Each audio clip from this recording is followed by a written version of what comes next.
नमस्कार, आप देख रहे हैं समाचार टाइम 24 और मैं हूं आपके साथ दीप्ति अग्निहोत्री। आपका स्वागत है हमारे प्रोग्राम खास खबर में। प्रधानमंत्री नरेंद्र मोदी ने कांग्रेस अध्यक्ष सोनिया गांधी को उनके 70वें जन्मदिन की शुभकामनाएं दी और उनकी लंबी उम्र और अच्छे स्वास्थ्य की कामना की। मोदी ने ट्वीट किया, श्रीमती सोनिया गांधी को जन्मदिन की शुभकामनाएं। ईश्वर उन्हें अच्छा स्वास्थ्य और लंबी उम्र दे। सोनिया का जन्म 9 दिसंबर 1946 को हुआ था। प्रधानमंत्री ने ऐसे समय में सोनिया गांधी को बधाई दी है जब कांग्रेस नोटबंदी को लेकर मोदी के खिलाफ तीखा हमला कर रही है। सोनिया गांधी के बेटे और कांग्रेस उपाध्यक्ष राहुल गांधी इस हमले का नेतृत्व कर रहे हैं। मोदी को निशाना बनाते हुए राहुल गांधी ने नोटबंदी को कल एक मूर्खतापूर्ण निर्णय करार दिया था। बीजेपी पार्टी के राष्ट्रीय अध्यक्ष अमित शाह ने कैशलेस लेनदेन शुरू करने की दिशा में सरकार के कदमों का स्वागत किया है।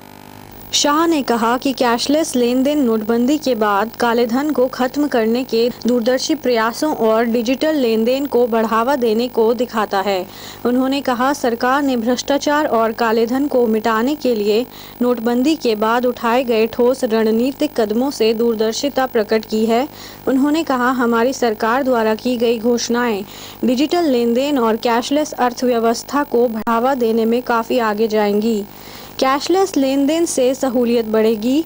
सुनिश्चित करें कि गरीबों को उनका अधिकार मिले और आधुनिक भारत की तकनीक उन तक पहुंचे। एक बयान में बीजेपी प्रमुख ने घोषणाओं को कैशलेस अर्थव्यवस्था की दिशा में बड़ा कदम बताया। कर्नाटक के मुख्यमंत्री सिद्धारमैया राज्य से जुड़े मुद्दे रखने के लिए प्रधानमंत्री नरेंद्र मोदी से मिलने का समय नहीं मिल पा रहा है, जिसके बाद कांग्रेस ने सवाल किया कि क्या नरेंद्र मोदी गोवा और महाराष्ट्र के मुख्यमंत्रियों के साथ भी ऐसा करते हैं। हालांकि सिद्धारमैया ने कर्नाटक के सांसदों के साथ सूखा राहत कोष को मंजूरी और महादायी जल विवाद जैसे मुद्दों पर विस्तृत चर्चा की। उन्होंने राज्य के सांसदों से मिलने के बाद कहा, मैंने सूखा राहत और महादायी जल विवाद जैसे लंबित मुद्दों के बारे में विशेष रूप से चर्चा के लिए प्रधानमंत्री से मिलने का समय मांगा था, लेकिन मुझे उनसे मिलने का समय नहीं मिला।